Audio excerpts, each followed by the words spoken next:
Hello everyone, you're listening to the Eiffel Tower podcast. My name is Oliver G, and if you think you've detected a sort of melancholic, bittersweet, nostalgic sadness to my voice, you're not mistaken. I come with some sad news. We are going to be leaving the 7th arrondissement that we've called home for 2 years. It's time for new chapters in Paris, elsewhere in Paris, but those we'll talk about when they've started happening. For today, I wanted to take you guys on a trip with me and my wife Lina down memory lane. And as it happens, memory lane has a name, Rue Cler, Ruecler. A few words about it before you hear the podcast episode. This is a street that some people consider to be very touristy, a charming market street that maybe, according to some, has sort of lost its touch, has become too popular. I can see why people might say that, but I think to listen to this episode and to appreciate it properly, you need to realize that we've been walking up and down this street every day for 2 years as locals and as residents, and I think that makes a big difference. So you're going to hear me and Lina walking from the north side to the south side, pointing out a bunch of things and sharing our memories from this lovely street. This episode was a little bit inspired by last week's walk down Rue Montague, which was a kind of another nostalgia bomb for me, but also when we left Montmartre 2 years ago, Lina and I did a similar on-the-go walking episode up and down our old street, Rue des Abbesses and so on, and if nothing else, it's really lovely for us to have a little sort of diary of our own life here. I hope you can enjoy it, something a little bit more personal than usual. Thanks to the Patreon members who make this show continue to happen. Patreon.com/the Eiffel Tower. As I mentioned at the end of this episode, there'll be bonuses for you about Rue Cler. So here we go, north of Rue Cler to south of Rue Cler, and there's a bit of a twist at the end of the episode. We're not on Rue Cler anymore. We're somewhere high above the city of Paris. No, I'm not talking about the Eiffel Tower, but you have to listen to the end to figure out what I'm talking about. Over to you, Press Maxon, for some music, and let's all go down Rue Cler one last time.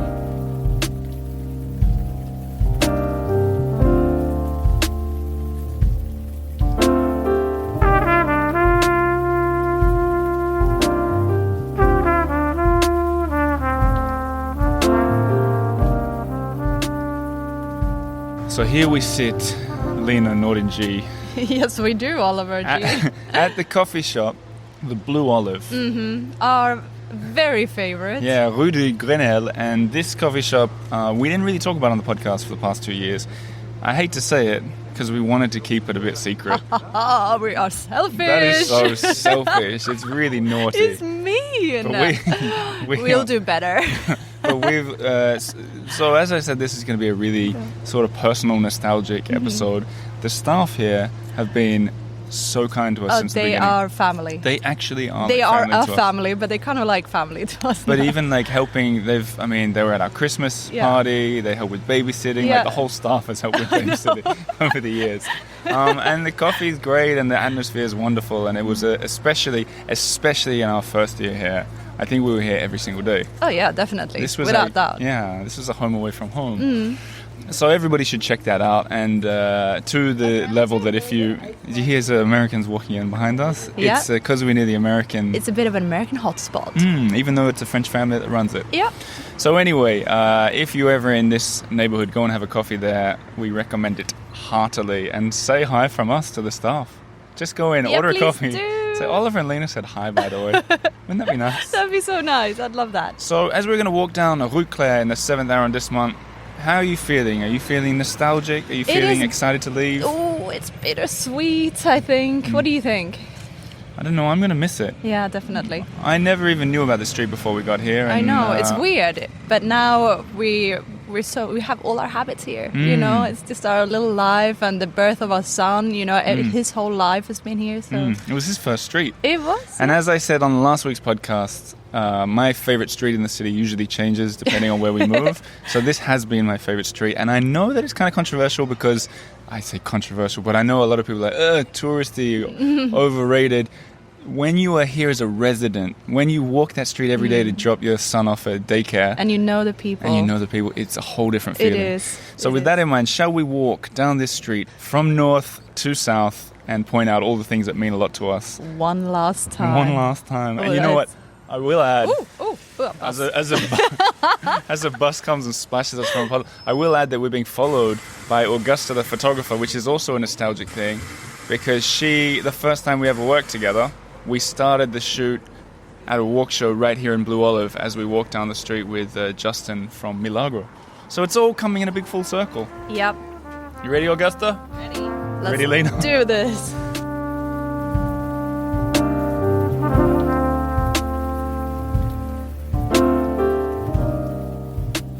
So, north to south on Rue Cler. I think it's important to point out that Rue Cler actually continues beyond Rue de Grenelle, but you don't need to worry about that bit. No, not too much. This street starts here at the intersection of Grenelle and Cler, and then you can walk all the way to the very end, finding everything from fruit, shops, flowers. I mean, everything, yeah. Restaurants, bars, cheesemongers, wine shops, chocolate shops. It's very foodie. It is a very foodie street, but Yeah. I think even if you're not a foodie, I don't think I'm much of a foodie. I think there's plenty to find. Yeah, going I on mean, you this can street. definitely appreciate the ambiance. You know what? What happened, the ambiance? But yes, you can. When we started, we passed a couple of fruit shops, and I think they're kind of almost famous. Like, everybody knows these fruit shops. And that reminds me, this is kind of a market street.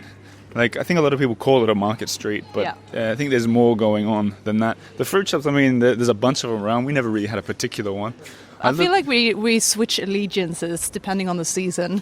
The one up towards the other end, not the Grenelle end, that is more like autumn for me. Really? I don't know. I have this system that's more autumn because they always make it very autumny with lots of pumpkins and stuff. And then the one towards the bottom, that's the summer one. You know what? It reminds me that when we first came to this street, Yeah. there was the €10 mangoes that we talked about when we did the live videos, remember? That's right. Because this street is expensive, so you need to know where to go. We've already passed a few things I wanted to talk about. There's that cheese shop there that I often point out to people that has Eiffel Tower-shaped cheeses. Yes. I think that's pretty cool. And then we just passed a restaurant called La Sablaise, which I think it's seafood, and we never ate there. Never been. But- Can't say anything about it. Well, I can say that they have the hooks out the front, like a butcher hooks. Which is one of my favorite facts. Like when you walk around Paris, you see some newer shops that have these weird hooks out the front, yeah. where the meat used to hang. It's one of those fun little facts. It's hidden behind the curtain. I'll request that Augusta takes some pictures of those hooks. Another thing on this street, florists. Two main florists. I don't know if they're in cahoots or not. I don't think so. Definitely not. They're definitely not in cahoots. But really friendly, both of them. Yeah, they're really good. Make good flowers. Yeah. I think it's kind of cool we can have as my review of a florist makes They good make flowers. flowers. No, Come on. but I also want to point out Some effort. it's cool that we're kind of giving the stats of the street because, in the years to come it will certainly change. For example, there's a honey shop on the left, the Famille Mary. Yeah. Mary. That's That's right. kind of new. That is kind Where of they new. sell honey, you bring your own jug and you can fill it up with honey. Yeah, that feels very new. I wasn't going to say hippie, but I don't think you can say hippie. Also, it's not very hippie at all. I retract my hypothesis. You know how we said there was 2 fruit shops? There's actually 3. We're passing another one. Oh, I do like this one. The Yeah. one in the middle. Very friendly stuff. Au Bon Jardinier. That's where we're Yes. at. And a little tip about the fruit shops, actually. So if you're afraid you don't know the prices and, you're going to go for the really expensive stuff, go for the things that they have out front because that's usually the better priced stuff. And that's whatever is in season and, that they have a lot of. And then the more expensive stuff is at the back. True. That is a very good tip. It and you can also is. ask I them. learned that very recently. You can say to them, what's good? Yeah. What's good? And Yeah. I mean, they might try and get rid of some stuff on you, but usually they might. want you to come back. I want to stop here because this is the way the street changed in ways that actually affected us pretty significantly. Yes. Here at number 43, I guess it is, there's a restaurant called the Diwan Beirut, like a Lebanese restaurant. Perfectly lovely. We've got some takeaway food. But it used to be a really charming bookshop. It was our first bookshop in the 7th. And Yeah. they used to. It was such a moment for us because we just moved here and we went in with, and I'm going to write about this in another book one day, I'm sure, but we went in with one copy of Kylie the Crocodile. And they were like, it's in English. I don't know if we can take it. And we're like, well, but there's so many tourists. There's so many Americans around here. Yeah, we were and such hustlers. We were such hustlers. Take one. And they were like, I'm not sure if we'll take one, but And then I came back like a week later. I was like, you're going to take the book? And they're like, I don't know. I was like, please try. And they took it. And then, as I remember, like that afternoon, they'd sent me an extremely formal email saying, we sold it. Can you bring in another one? Yeah. And I was like, all right, okay, cool. You sure you don't want more? And then we'll start with one. So we brought in another one, and the same thing happened. They sold it immediately and requested very formally that we brought in two. Yeah. And then it continued like I that. see a pattern. It was a Fibonacci sequence. Yeah, I was going to say Pythagoras, but it's not that at all. No, it's Fibonacci. It's 1, Fibonacci. 1, 2, 3, yes, 5. Dan Brown. Yeah. Yes. And then eventually they ordered it by the box load, and they put it out there at eye level on the street, and it was such a thrill. We were so proud because it was the only English book they had. And then you remember what happened? They went out of business I know. and turned into a Lebanese shop. The two are not, connected, I hope. I don't know. I want to stop here on this corner because this is probably the corner that most people know Rue Cler from. We're on the corner of the Rue de Champ de Mars. Two very, typically red brasseries, two French Parisian brasseries, and very similar. You got the chairs and the red awnings and... Their names are Café Central and Café du Marche. And I think this is probably where most tourists would come and have a drink. We went there an awful lot, but usually to meet people. Because there's space, it's quiet if you need to talk or have a meeting. Otherwise, that's another thing. I mean, there are a lot of small places around. It's very photographable as well. I can see Augusta in the corner doing her thing where she jumps down behind the wicker chairs. She's good. She's good. I want to ask, do you have a preference out of these two? If people are listening thinking they're going to come here? Definitely a preference. And it is Café Central for me.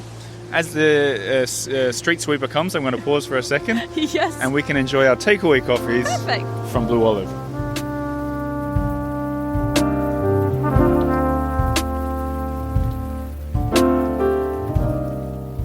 I want to talk about bakeries. Yes, you do. There's two bakeries in the area that are exceptional, really, I must say. This one that we're looking at, Artisan Boulanger Pâtissier MJ, Maison Julien. Yes, Michael Jackson. I think, by the way, speaking of coffees, I've seen a lot of people that get a coffee from that place. Not very good. No, that's the typical, is it called a Richard?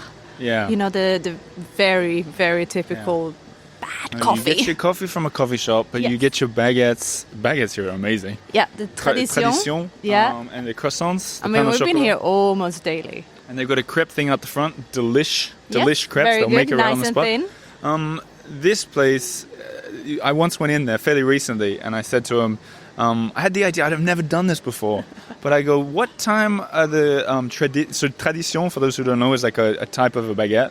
Yeah, it's just more delicious. Yeah, a delicious version of the baguette. Yeah, and if you don't like it too cooked, say pas trop cuit. Yeah. Pas bien cuit. Yeah. And I said to the lady, I was like, when are the traditions fresh? And she's like, well, in about 10 minutes they'll be straight out of the oven. I was like, well, I'm not buying one now. I'll come back in 10 minutes. So I looped around and came back. Thank you very much. A hot baguette to eat on the street of Paris is one of those, for €1, it's one of the great joys in life. It is. I don't think in the whole world you can do many better things for €1. No, definitely. That or a lottery ticket. What? No. At the end of the street, at the far end of Rue Cler, so the south end, there's another bakery that we used to go to a lot as well. Yeah. I'm already using the past tense. And the other thing, Rue Cler is pedestrianized in that it's very rare for a car to come past unless it's a taxi. Yeah. So or some deliveries. Yeah, sure, the delivery trucks. And on Mondays, it's mostly closed. I'm thinking of the things as we the facts as we walk along. Mondays are dead. Don't come here on a Monday. Definitely not. One thing I've noticed... Surprisingly okay. Say that again? Sundays are surprisingly okay. What about the fact that a lot of the things on the street have changed? I mean, like standing right behind you is a cookie shop, brand new, used to be a I wonder clothes if shop. it's a thing that after COVID, Yeah? Yeah. Do you feel like it's changed a lot in the 2 years that we've been here? Yeah, definitely. I mean, not everything, but yeah, you can see a bunch of new shop fronts popping up. I mean, down there by the Lebanese restaurant, I can see that they're doing scaffolding, so there's probably something else popping up. Hey, you know, Macron used to live around here. He did. Yeah, Didn't we know someone who lived, like, who could hear him? We knew someone who knew. Yeah, that's right. Someone who knew someone. Yeah. And now we're down the other end of the street, sort of the south end of the street. Another taxi going by, where there's another beautiful florist, the kind of florist that we went to more often than the other one, I'd say. Yeah, this one though, it can take its sweet time. Yeah. Sometimes it's a little bit like Mr. Bean in Rowan Love Atkinson. Actually. Yeah, and then Mr. Bean. You know what I mean. Here's the other vegetable shop, and I see now it's Au Bon Jardinier. It's the same as the other one. Yes, and now I also saw that there are 2 mangoes for €8 so. Each or 2. Well, okay, now the mangoes must be in season somewhere.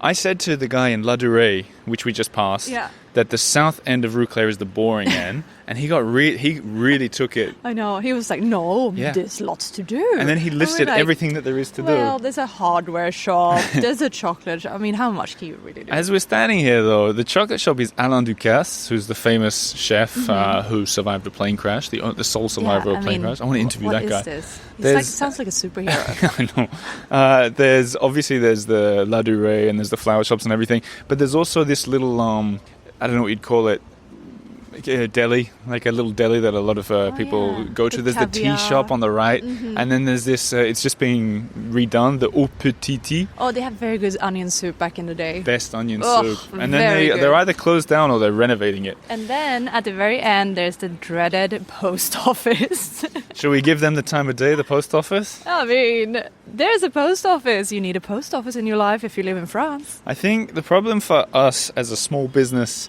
that makes books is going to a post office regularly in France and posting something like books is a headache. It fills you with dread. Yeah. Yes. It's not really. If we ever get out of the book business, it's mostly going to be because of the post office, I think. There it is. So this is the delicatessen, the Caviari delicatessen, which I think is quite popular. And on the right, the Mariage Frère tea shop, not to be confused with à la mère de famille, the chocolate shop, the second chocolate shop of the street that we passed. If it all sounds a bit much information, we've got pictures of everything. We're going to be putting it on the website. Just look for the word Rue Cler on the EiffelTower.com and all of Augusta's pictures will be there. Now we're getting to the end of the street. So we walked down here for 25 minutes, 3 cars passed. That's pretty good for us. It's not bad. Yeah. I'd let my son run around here. So that's it. Now that we're at the end of the street, I can see the bakery is the green one. The Maison something, begins with B. I can't read it, but it's right at the end of Rue Cler. And to the left, just out of our sight, though, is the Griffon Fromagerie. Oh, we're the friendliest staff in town. They're the ones that went a little bit viral on the internet after I went in and showed them Will Weaver's cutting efforts on a Comté from a recent episode. Yeah, the massacre. And they lauged their heads off, and then I showed them cutting the cheese. They're like, this is enormous, c'est pas vrai, this is not real. And they've been really nice to us as well. So as now we're crossing over at the end of the street. Yeah. Still can't see the name of the bakery. Boulevard Tour Maubourg, we're crossing. Such, doing this as a last walk, I'm having such, pangs of nostalgia. I know. I remember going to that, I think it's a ladies' hairdresser. And I was just like, oh, can I have and they're like, oh yeah, we can cut your hair. And then I end up gossiping with them about the tabloid magazines and what the president's wife is doing and stuff like that. All these little moments that, it's not enough to... It's not the kind of story I'd put on the podcast or make an episode about or whatever, but they're just these little things that happen that kind of shape... Lots of memories. Yeah. But also I wanted to ask you, in the neighborhood, so it's not just Rue Cler on the surrounding streets, are there things that you're going to miss or things that you think deserve a shout out? Oh, I mean, things I'm going to miss are so many, but, just having... It sounds silly and cliche, but having the Eiffel Tower within such reach, I will miss that. And to be able to loop the tower for a little morning walk, that's not bad. I'm gonna miss that. That's true. I'm gonna miss that as well. And I'm gonna miss the people that we kind of gotten to know really surprisingly well for 2 foreigners. It's true. It sounds like a cliche. I think people say this a lot about Paris, but it really is. Wherever you live turns into your neighborhood. I know. And it feels like a village, and there are Like, we were talking about this. I don't think we're crazy coffee drinkers. I don't. Like, one a No, day, right? yeah. But we went to Bleu Olive an awful lot. We've been to some other cafes an awful lot, like Cozy around the corner, which deserves a shout out. There's Definitely Tapisserie shout just down the road from here. So much so that you get talking to the people. You'd walk in and they'd say hello to our son by name. They'd know our order, and they make you feel like at home. And I think it's a bit amplified in this neighborhood because there's so many tourists around. So that so you don't get like recurring faces so much, I guess. Yeah. And So so when they do, it's appreciated, Exactly. I guess. So we really felt really at home. It's going to be sad. I had a thought. When you said that you're going to miss the Eiffel Tower, I just had an idea. When we're here with Augusta, why don't we climb up onto the old rooftop and say one last farewell to the Iron Lady? I'm not talking about Augusta. I'm talking about... Is that a threat? Let's go and finish up there, I think. Okay, let's do that.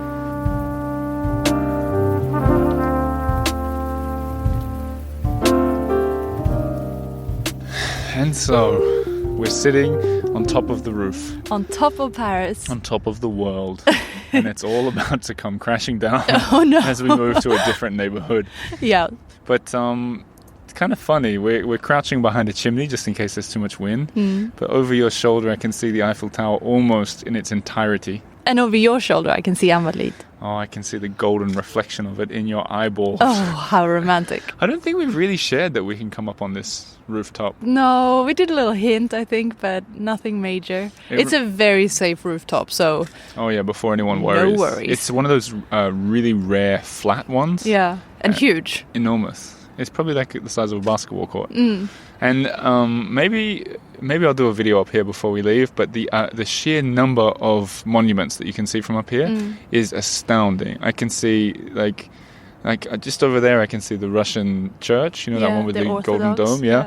There's the Pont d'Alexandre III next to the Grand Palais, right? Yeah, I think Augusta, if you hear some clicking noises, it's Augusta getting them all, I think. And can you hear that noise? There's stones on the roof. Yeah, that's weird. I realized we did share once. We did a Bastille video from up here. Yes, 14th of July. Yes. That was the last time. So, as time is coming to an end up here, and before I forget, I want to take the chance. What I did with the Verrou on Rue Montaguet is I did a Patreon video walking down it. I wanted to invite you, Lina, to do the same thing, but on Rue Cler, but this time after the podcast comes out. You want to do it? Yes. Okay, cool. So there's an incentive to anyone who hasn't signed up on Patreon. So patreon.com/the Eiffel Tower.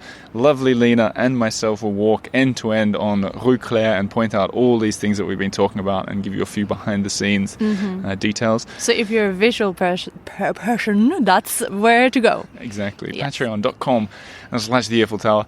Otherwise, all these beautiful pictures from Augusta will be on the website and social media. 7th arrondissement. The Invalides next door, the Eiffel Tower behind us. I'm gonna admit that this is gonna be a place that I'll miss. It'll be nice to look back on this in the future and sort of at this point in our life with having a baby and such a huge change from Montmartre. Yeah, it's been a very special place. And I'm gonna miss it. Do you think you'll come back much? I mean, I want to say yes. I hope so. Interesting answer.